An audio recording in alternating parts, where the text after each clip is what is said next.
good. Give him a round of applause. His horse name is Pride. Alright, last one. Last one. Cross out 6 letters so that the remaining letters, without altering their sequence, will spell a familiar English word. Cross out 6 letters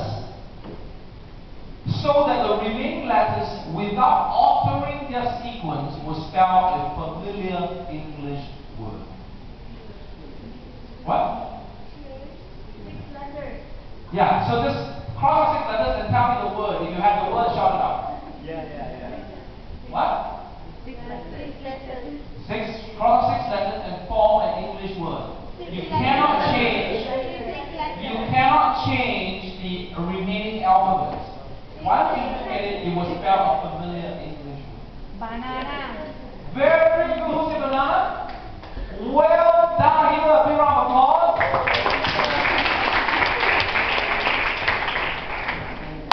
If you cross out 6 letters, S-I-X, L-E-P-P-E-R-S. How many of you will try to cross out 6 alphabets? The remaining word is banana. Are you getting it? The key is asking the right questions. If you ask the right question, you will get the right answers you're looking for. Alright, just one more thing, and then we're going to move to the next thing. Yeah, I think I should do this. How many poker cards? You know, poker cards just for fun. Alright. Now I'm going to show you how much I can read your mind. Okay, ready? I have with me 6 cards on the screen. I'm going to do a magic trick. I like to choose one card. Ready? Just one card. Ready? One card. Put it in the mind. This is your card. I'm now going to make your card disappear. Please tell me if your card is still there. Yes.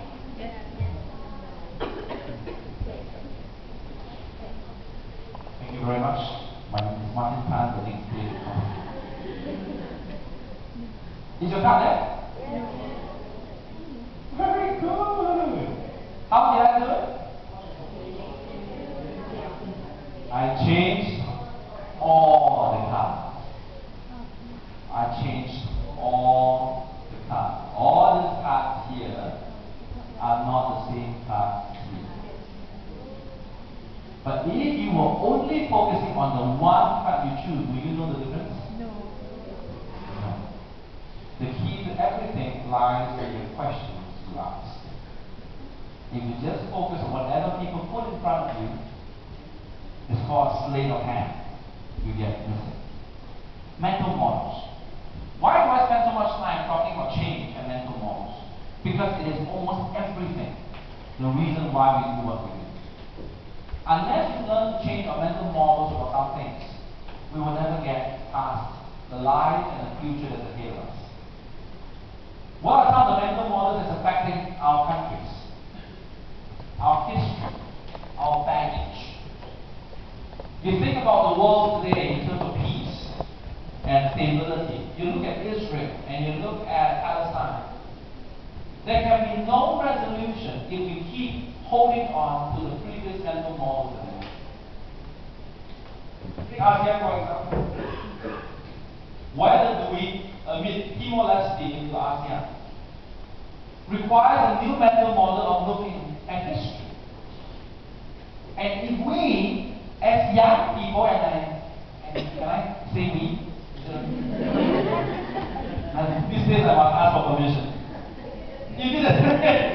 I just came back from the States, and I was in North Carolina with an organization. I was having dinner in North Carolina, and then the waitress came and said, "Well, what do you guys like for a drink?" There was me and my colleague. He was younger than me, so he ordered a beer. I ordered a beer, and the waitress said, "Can we have your ID? Because you look underage." Americans know how to earn that thing. I was very happy to show my ID. He said, "I look very young, that's very good." And then we went over to Chicago, where we had a again at dinner, and he ordered a beer, I ordered a beer. And then the guy waiter came and said, can I have your ID? Not to me, to my friend. Then I turned to him and said, do you need my ID? You know what he said? No need, you got white hair. I didn't leave the tip.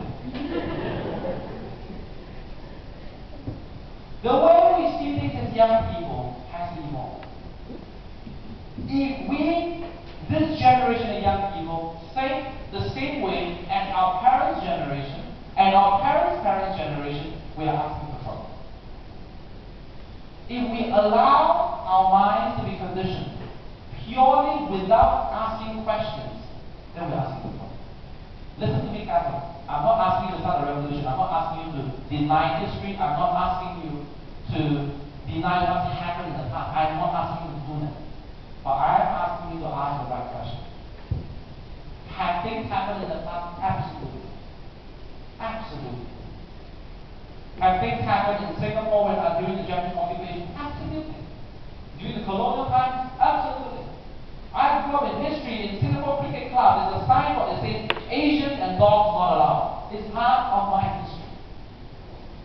Today, do I still watch English football? I do. Guess what? It's starting tonight. English Premier League. Starting tonight. Best club in the world I support? No. I only support two teams. Chelsea. I support Liverpool. Best club in the world. Never walk alone. There we go. I support two teams. Liverpool and any team that play Man U.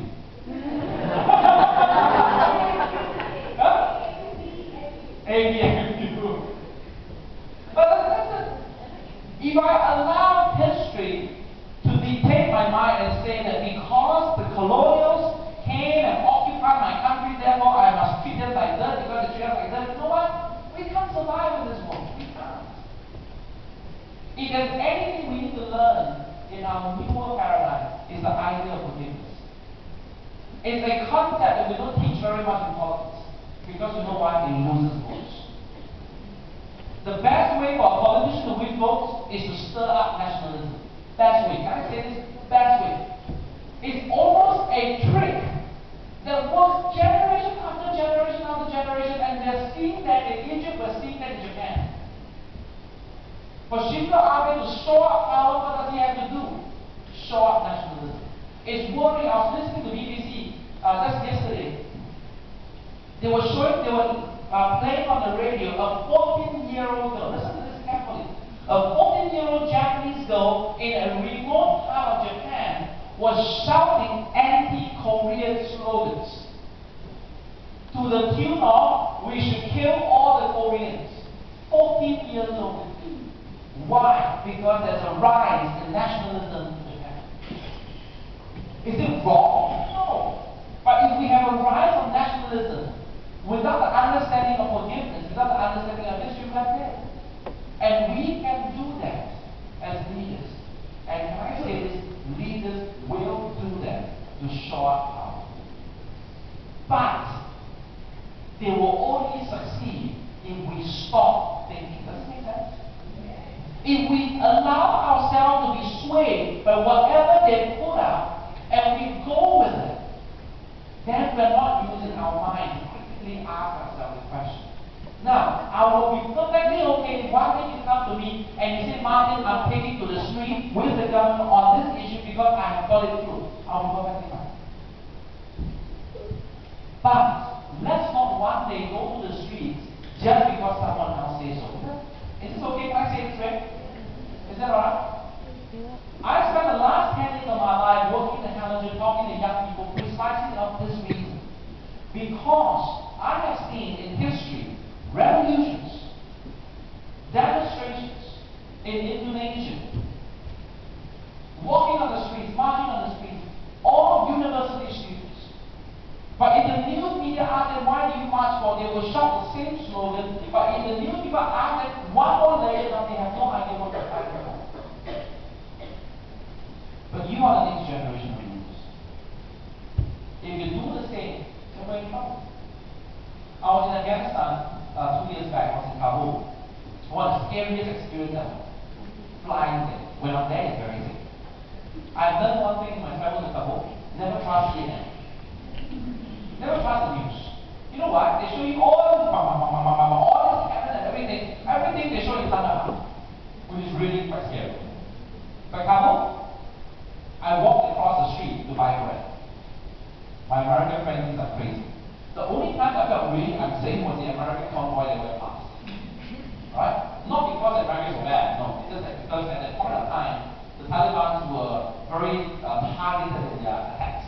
They were only targeting the US military. I was there, I was teaching a class much like this, a much smaller group. These were all young leaders of Afghanistan. They're going to be the future political leaders, they run government ministries and so on. So we had a really, really good time. We spent 4 days together. They're very good friends now. And I'm really concerned about what's going to happen next year for them. One of them was with me in Dhaka last year in Bangladesh. Lotfullah is his name. Lotfullah is a news, he's the head of current affairs for the major news channel. Alright? He will become big things in the future. And Lotfullah said this to me, Martin, you know my country is corrupt. That's the reason why we as young leaders want to change the country. I said, yeah, that's the reason why I'm here. Because we want to be able to do what you can to help you change your country. And he asked me this question, Martin, what if I become corrupt?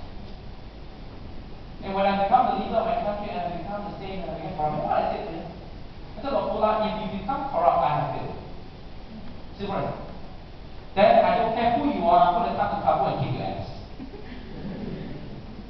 We must be better. That's the only way society will progress. Corruption is in every of our countries. In Singapore, not in a spectacular way that has helped us as a country, but to a certain extent, yeah, we're not immune. But we must be better. Is this alright? Is this too heavy? Is it okay? Yeah? So mental models. So the question that I want to ask them is this: what is leadership? We're talking a lot about leadership.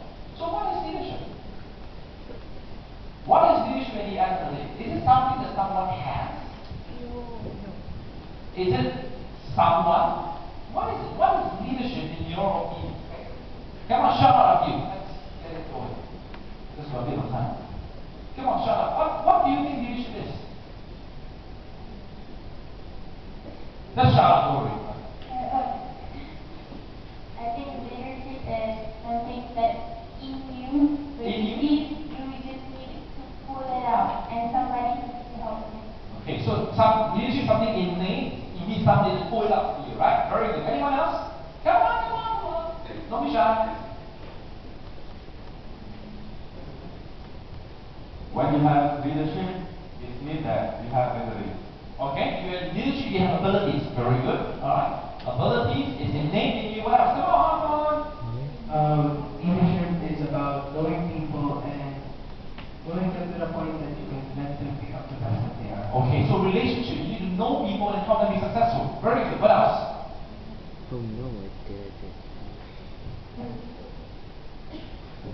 Leadership is the ability to influence others. The ability to influence others. Thank you for talking about my next slide. Very good.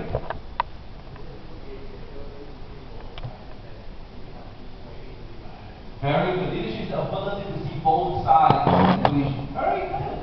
There are many things coming. Leadership is about having a vision and not just the thing that's in front of our eyes. Very good. Leadership is about having a vision, just not one. In leadership studies, there are a few classic questions that you will always get. One of the classic questions is this: are leaders born or are leaders made? What do you think? Both. How many of you think that leaders are born? Raise your hand. You are born a leader. In Singapore, you must have the surname for lead. I'm just kidding. Okay, how many of you think that leaders are made?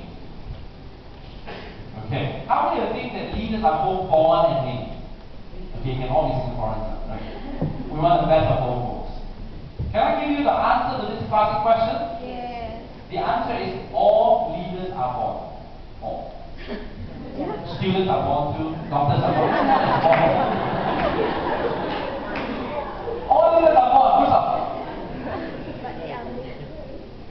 Someone hatched.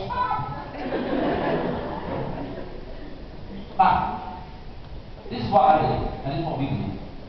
What I'm going to put out is not a scientific truth, so it's not appearing in a scientific journal. But in my leadership development, I know it to be absolute. Leaders are both born and made. I teach young people 3 words in life that I say that if you know these 3 words, you will do well in life. You want to know the secret to happiness? How many of you want to know the secret to happiness? That's 3 words. That's it. That's 3 words. Ready? Life's not fair. Yeah. Young people, can I say to you, the faster you learn this 3 words, the easier your life will be. Life's not fair. Why do I say this? Some people are just born smarter than you. Some people are just born taller than you. Some people are just born skinnier than you. I tell you why I think life's not fair. Whenever I eat good food, I put on weight. My friend, no matter how much he eats, remains skinny. Some people are just smarter. Some people are just cleverer. Some people, the worst is some people are better looking than you. Worst thing, all of the above. Smarter than you, taller than you, better looking than you. You know how fun it is. Life's not fair. There's always some people who are better than us. But guess what? There's always many instances you are better than other people. Okay, guys? I was just having a dinner. I catch up with my friend whenever I'm here. I don't talk to Kel as much. So I had a really good dinner with a good friend of mine. We've known each other for almost 20 years. She was relating to me her story about her and her mom.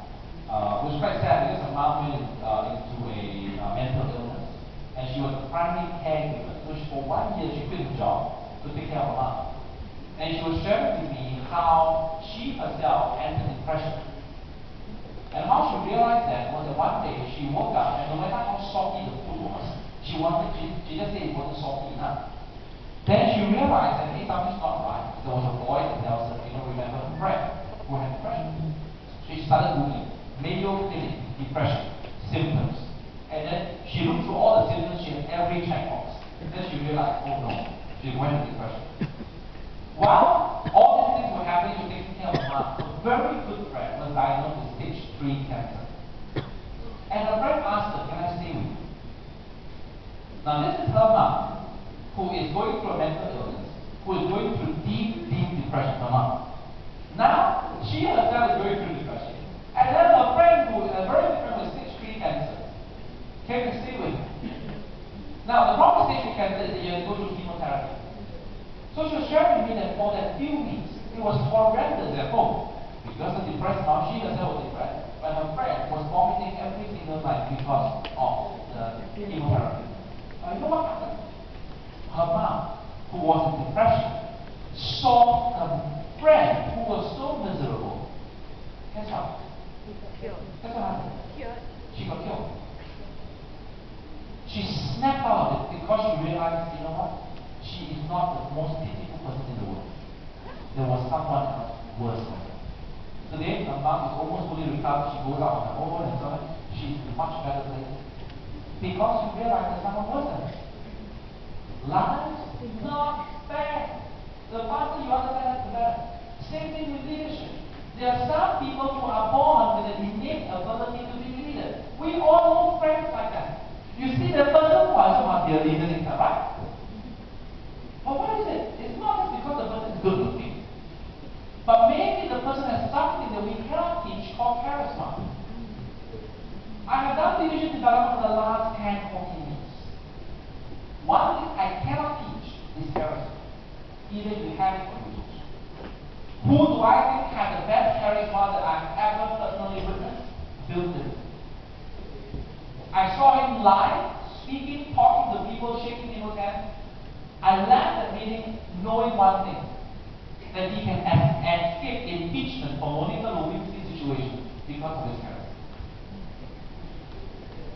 Only he can do it. No other president can. It's incredible. You can say that he has learned it, but you know what? Some things just cannot be done. But again, it's about the right questions. of leaders, we always put charismatic leaders up. Barack Obama, Nelson Mandela, Bill Clinton. We look at leaders, and lastly when we look at them, it's because we admire them of something that we know. And then we say these leaders. But you know what? Those things that leaders are born with constitute to probably less than 5% of what leadership is all about. 95% of leadership are made. What are these things? Teamwork, resilience, ability to cast a vision, ability to influence people. All these are things that you and I can learn over time. Why do we not see ourselves as leaders sometimes? Because we don't think we have the same level of charisma as this group of leaders that we put them very high. Does that make sense? But you know what they have is only 5% more than what we could. If we practice well, if we study, if we read, if we try to fail, not try to fail, if we fail and try to fail, try not. No need to try, just fail. That's true, that's totally fine. I tell people I'm a very outstanding student. In school, I was quite an outstanding student. I was always standing outside the principal's office. Me and my principal best of friends. I'm not kidding you. In Singapore, we do this thing called O-levels. Alright, I'm not sure in your countries what's the equivalent. O-levels is like when we are 16 years old, we do a national exam, and then it allows us to go to different colleges and so on. Every student in Singapore on that one day in March will get the results at the same time. 2 p.m. That's the date. 2 p.m. you all at the assembly hall, and then we'll get our results. My year when I got my result, I got it at 12 o'clock. I was the first student in the whole of Singapore to know the results. You know what? Me and my principal best of friends. I was hanging around in the office, and he saw, Martin, come in. So I went to the principal's office and know all these things. And then he said, how are we just having a chat? Do you want to know your results? I said, yeah, I'm waiting for 2 o'clock. Do you want to know your results? Can no. Can not give me your IC number. So at 12 o'clock, I know my results faster than everyone else. So while everybody 2 o'clock was very tense in the hall, I already knew my results. Anyway, 5%, 95%. 95% of leadership can be learned. Our goal and the important part is that we must learn. We must try. Fail and try again. And never let the notion that leaders that we respect are so high up we can never reach them, only to realize that what they have is only 5% that we want. Is it helpful? Is it making sense? What I really want to do in my life is just one simple thing, is demystify the idea of leadership. Why? Because how we define leadership and the question we ask is going to determine whether we rise up to the occasion or not. 5%, 95%. So then, what is leadership? Let me show you a video clip. I don't think we have sound, but it really doesn't matter. I'd like you to look at this guy. Let me try. Because they don't have a cable.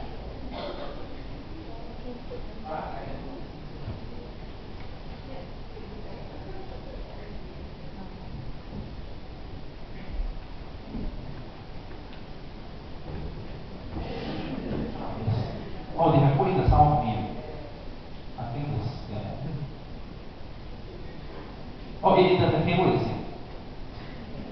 The cable, never mind, sorry, you know.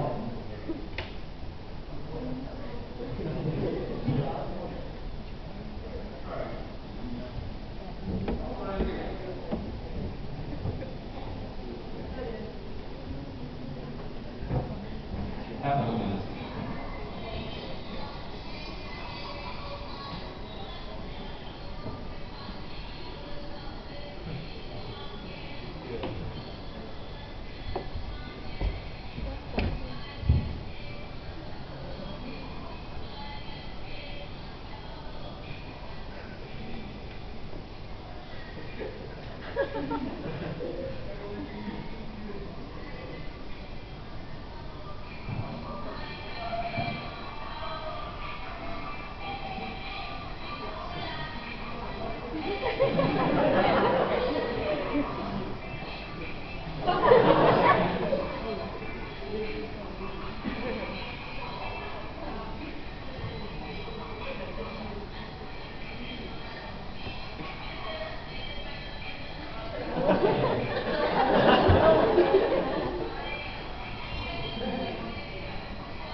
Masih lama.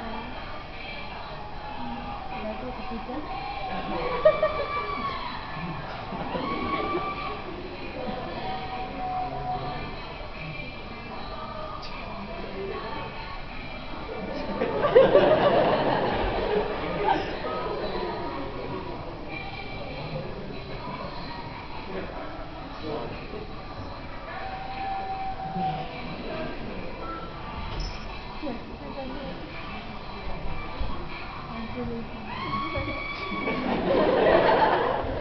By the streams to the river.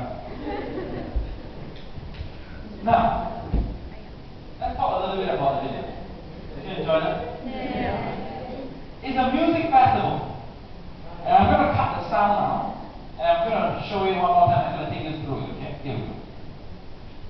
We're talking about leadership. We're talking about what is leadership. I'd like you to look at this music festival that's happening. We see here a bunch of people sitting down enjoying the picnic, and then one guy just not worrying about the cares of the world, just dancing by himself. He's half naked. Unfortunately, not a very good body. Does he really care about how people think about him? No. Then all of a sudden, the second person came. Then now he's trying to teach you how to dance. First and foremost, he doesn't dance very well, but it's fine. So from one silly person up there, all of a sudden now there's two silly persons. I'd like you to notice the time difference. They're enjoying themselves, they're rolling around. And everyone is laughing at them, looking at them, staring at them. That's something very weird. What happened next? A third person came, a slightly bigger one. I'd like you to look at the time difference between this guy coming up, and then the fourth, and the fifth, and the sixth. Look at it. Now there's three silly persons. Then the fourth came along, the fifth, the sixth, the eighth, the 10th. All of a sudden something happened. What happened? All of a sudden, people started running in. People started going in. And then at this point, what is leadership? What is leadership?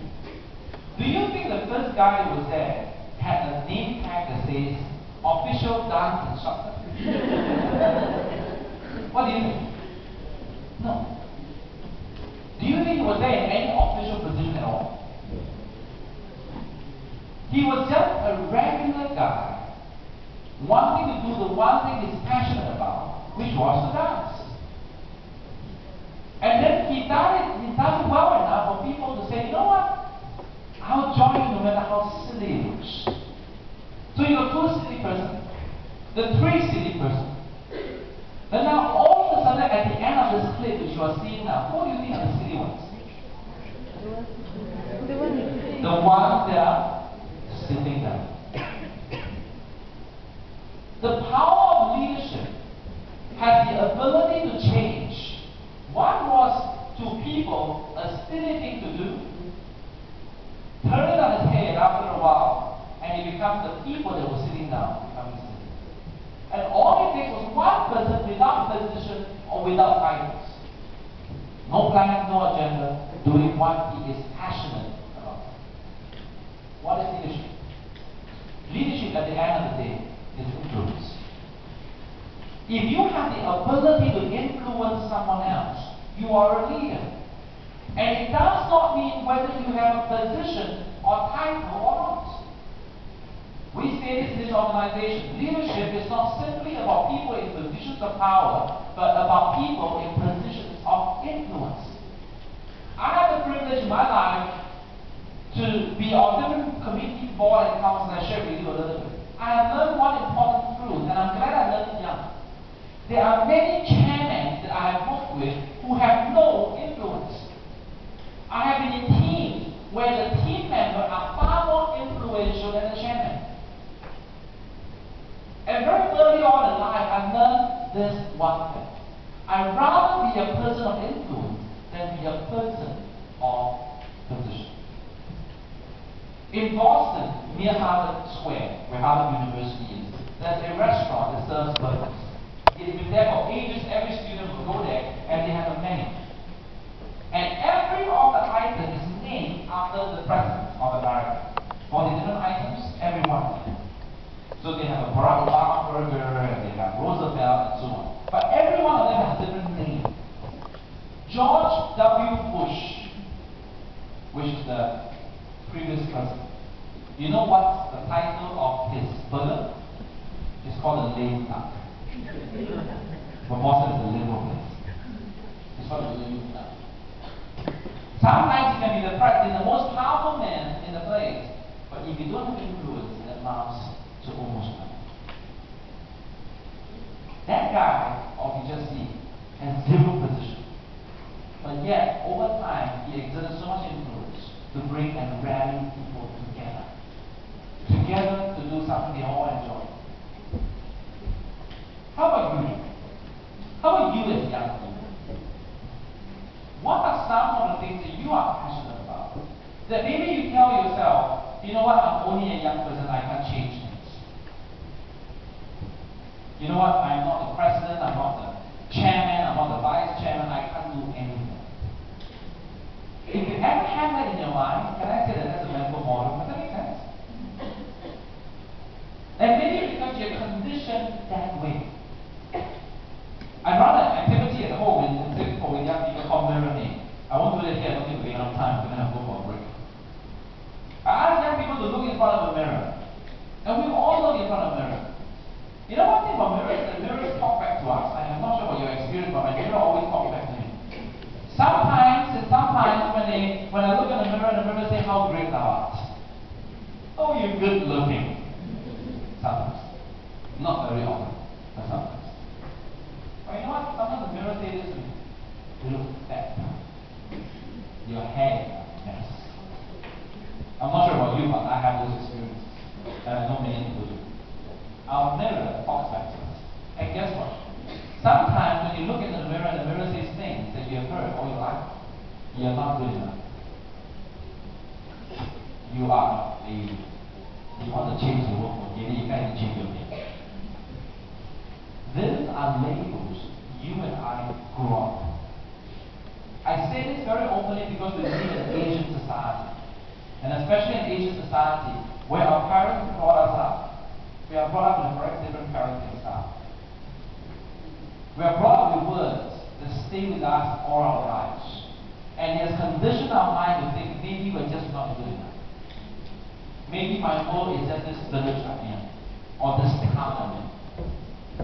Maybe when I said I wanted to be a comic book artist, my father laughed at me and said, go and be a vegetable seller, because I am a vegetable seller, I can feed my family, you should be a vegetable seller. Young people, a whole generation brought up this way. Rightly or wrongly. But only we, ourselves, have the ability to look in the mirror and say, you know what, that's not true. I am good enough. So what if I look at the old ways? But yet I can change things. It is up to us to change the labels that we see in our mirror or what the mirror says to us. Because it does not matter whether you are born the way that you admire all these leaders or not. It does not matter whether you have positions of idols or not. What matters is whether you have influence. And you know what all of us have? Even my daughter has influence. 5, 7 years old. One day we were at home and I was reading, and with this we will close and go for a break. They go for gym class, gymnastic class when they were very, very young. The thing about gymnastic classes is that they have rubber floors. Right? So when you fall, it's not painful. Now the thing about children is that they don't understand between gymnastics class in the gym and at home. At home is not rubber floor. At home is marble floor. You fall on the marble floor and fall on rubber floor. I was reading newspaper one morning, and Nathan and Meredith was playing. Nathan was 4 years old, Meredith was 2. I could hear everything that was happening. Nathan was in the system. May, come, show you. Stand on my sofa. They learn to jump, right? So sell my sofa, expect something like that. Wait, look, you must bend your legs, count to 3. 1, 2, 3. And the thought to just jump, land on both their feet, and what do they do? Right? That's how gymnasts do it, right? So that's how very, very well. So Megan was doing that. Look, Megan, you stand here, you count 1, 2, 3. 1, bend your legs, 2, 3, and she jumps. And she lands on both legs. And what does she do? Meredith is only 2 years old. See the big Jack do that, what will she do? I try. She climbs up 2 years old. She said, Meredith, 1, 2. What comes after 2, Jack? 3. 1, 2, and then she jumps. Does she land on both legs? She lands on her face. Was that I was feeling my newspaper in the morning. I hit all the motion. I ran to the living room and they were at. Me and my wife had decided parenting style. We will never overreact. Right? The thing about parents that they overreact, then the kids feel it's very shouting. Right? So never overreact. But it's very hard. Let's say parents very hard. My heart was wow, so painful. Then, but because we decided I was going very cool. What happened? I see. I tell you, it's someone to carry the pillow. Anyway, cut a long story short, she was okay, she was perfectly fine, it's a very hard age. I had to tell the Megan, I said, Megan, you are the big sister. Whatever you do, your sister will follow. Do you understand? Now, Megan has very big eyes. You know the cartoon Puss in Boots? That's what she does, and she does it very well. Very hard to scold her. She open big eyes. Do you understand? Don't lead your sister wrongly. Do the right things. Don't do all these funny things and hurt yourself. Do you understand? Yes. Maybe are you okay? Then I went back and read my newspaper. Guess what happened next? May come. Daddy's bed. Higher, we jump. Even at 4 years old, she has influence. So do the rest of it. Let's leave it as that. Bear that at the back of your mind. Are there labels that we're dealing with? Are there things that we're working on? The break is right outside waiting for us. Are there any logistics I need to let them know? They know exactly what to do. Alright? So, shall we come back at 11 o'clock? Is that okay?